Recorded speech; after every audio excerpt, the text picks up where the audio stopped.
and they win the NFC South.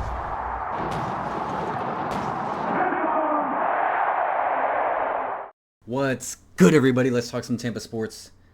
We got a game tomorrow at Raymond James Stadium. We're here. Yes, it's preseason, but we're here. There is a actual football game being played at Raymond James Stadium tomorrow. Eventful week. Bucs, Titans, 2 joint practices, and a lot happened. A lot of news coming out of it. Some of the big storylines coming off the top of my head. Emeka Egbuka absolutely destroying Titan cornerbacks. Fights breaking out. What else happened? Titans corners, after getting cooked, going to the sidelines and talking trash with Bucs fans. After going up against the Bucs defense, number 1 overall pick Cam Ward saying he believes this defense will be one of the top in the NFL. Granted, he hasn't played in the NFL yet. The only other NFL defense he's gone against is the Titans, which I don't think anyone expects to be, way up there. But we'll take the compliment. It's fun week with a lot of really good quotes. Just watch those press conferences if you haven't already. It's great. But here we go. Preseason game 1, Bucs Titans, 7:30 Saturday, which is tomorrow, and it should be pretty entertaining. I mean, we got the number 1 overall pick on the other side. Excited to watch some of our rookies. I don't expect to see our starters. If anything, we might get them for one drive, and that drive probably won't even include like Mike Evans or some of the guys who've just been doing it for a long time. But hey, we get to watch an actual football game, so I'm here for that. As usual with the preseason, we're looking at the younger guys. We're looking at the guys trying to, secure backup jobs or trying to secure the final spots on our roster, things like that. So let's talk a little bit about the players we want to watch. It's kind of hard to, at the end of the day, it doesn't matter who wins. So this preview is more of who should we be watching rather than this is what I think the Bucs bring to the table, this is what the Titans bring to the table, and this is what my prediction for the game is going to be. It's kind of hard to do that when you don't even know who's playing. So typically with, preseason games, the first thing you go to is the rookies. So let's start with Egbuka. I expect him to play a little bit, not a ton. Jason Light and Todd Bowles are already saying he looks like a 5 to 10 year veteran in this league. I don't think he needs a lot of reps in the preseason or a successful preseason to propel him to have a successful regular season going into the playoffs. I don't think we need that from Egbuka. He's the guy's a stud. He's putting in the work at practice. We'll see him a little bit during the preseason, but I don't expect to see him much while he's in there for that maybe one drive. And all reps matter. So even though it's preseason, if Egbuka's in there, obviously all of us are going to be glued to him. Second round pick, Benjamin Morrison, unfortunately ended up on the injury report this week with a hamstring injury. I do not expect him to play. I hope he doesn't play, honestly. He's been looking very good during camp as well. Rave reviews from all of his, defensive partners, defensive coaches, all good things. Hamstrings, tricky. You don't want to mess with them. They can get re-aggravated and you end up missing weeks. Right now, it seems like it's just a little tweak, not that big of a deal. They're going to play it safe. Doubt we see him. Moving on to Jacob Parrish. This is a big one. He's going to get a bunch of time during the preseason, I expect. Obviously, with Tyke Smith moving to safety, it's really just him and Christian Izien in that nickel spot. He's got to get these reps in this Todd Bowles defense. It's weird.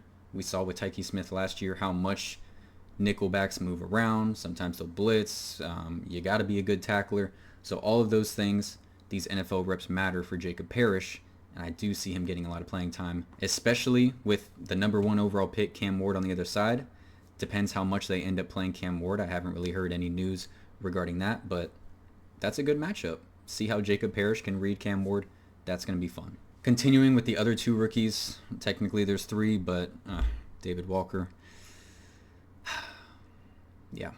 So Elijah Roberts playing that defensive end spot, that 3-4 defensive end. We will see what he brings to the table. Obviously going to be behind, Logan Hall and Elijah Cansey, players like that. But we'll see what he brings to the table. 5th round pick. He'll get plenty of playing time as well.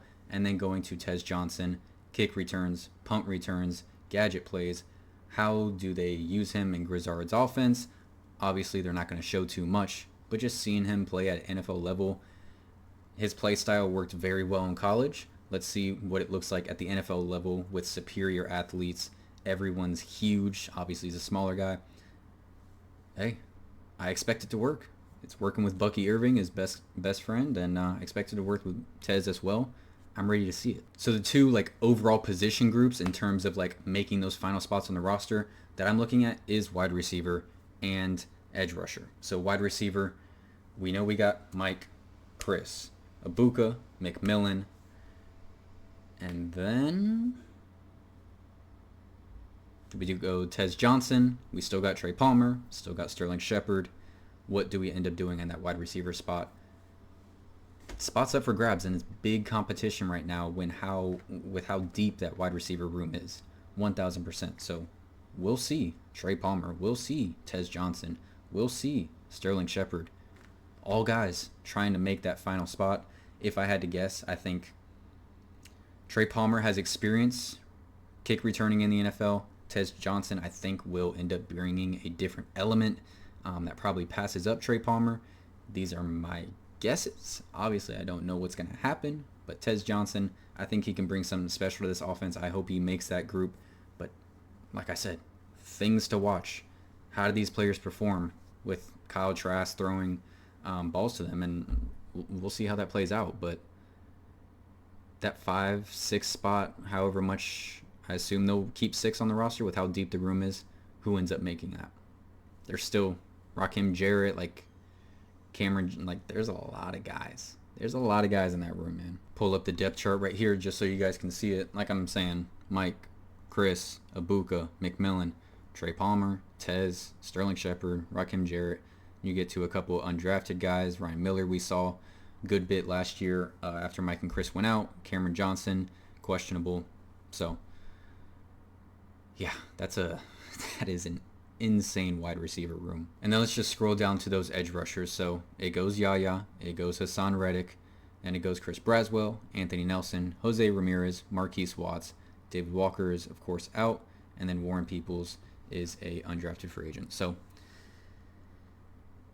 man, with David Walker out, which I think, at least in a lot of fans' minds, was kind of that front runner to be pushing for a backup job, Chris Braswell, I hope we get Chris Braswell snaps. I hope he gets a bunch of snaps and we can see what he can bring to the table, because we didn't get to see too much of it last year. I want to see Chris Braswell get a bunch of reps during the preseason.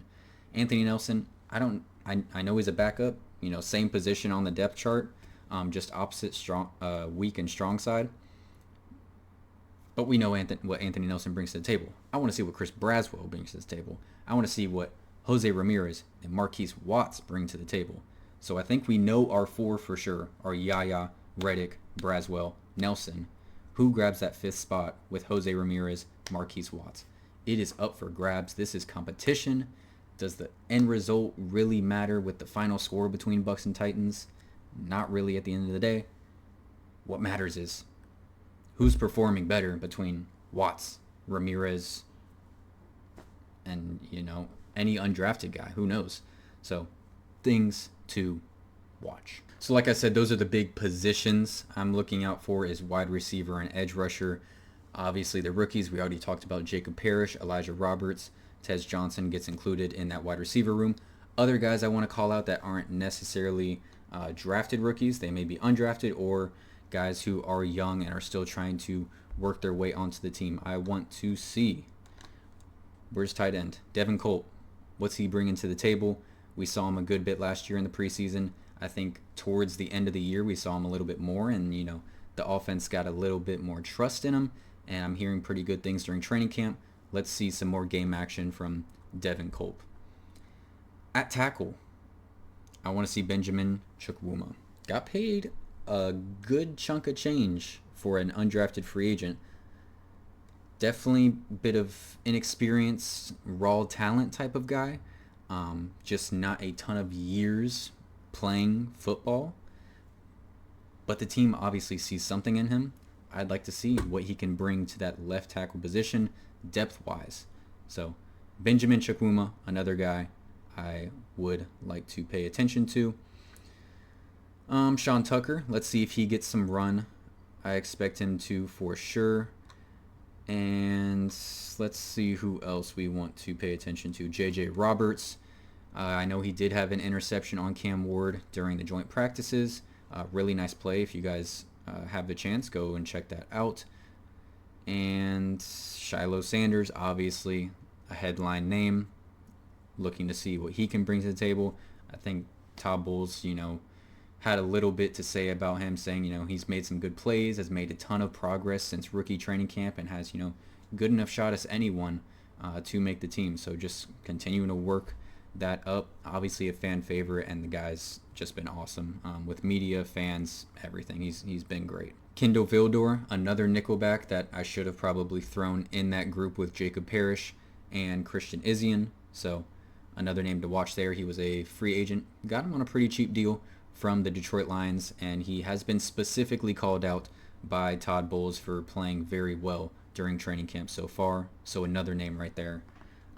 There's a bunch of things to watch. I know it's preseason and we're really ready for the regular season, but there's a lot to look at with this team depth-wise.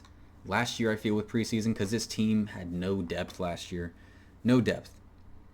And we saw that when the injuries hit at linebacker, at safety, like we were screwed. This year, there's a lot to watch during preseason because our depth has gone up a complete another level. So preseason's actually a lot more entertaining this year when it comes to looking at these guys and what they can bring to the table and what they can bring depth-wise. Injuries happen, unfortunately.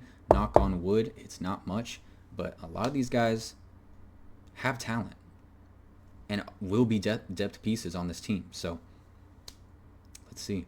Bucs Titans tomorrow. Can't believe it's here. Can't believe it's here. I could shed a tear. That's going to be it for me. Thank you guys so much for watching. Please leave your comments down below on players you are watching. If there are specifically any ones that I did name or did not name, let me know down in the comment section below. Please like, subscribe if you have not already. Go Bucs, and y'all have a blessed one. Hey, hey, Tampa Bay, the Bucs are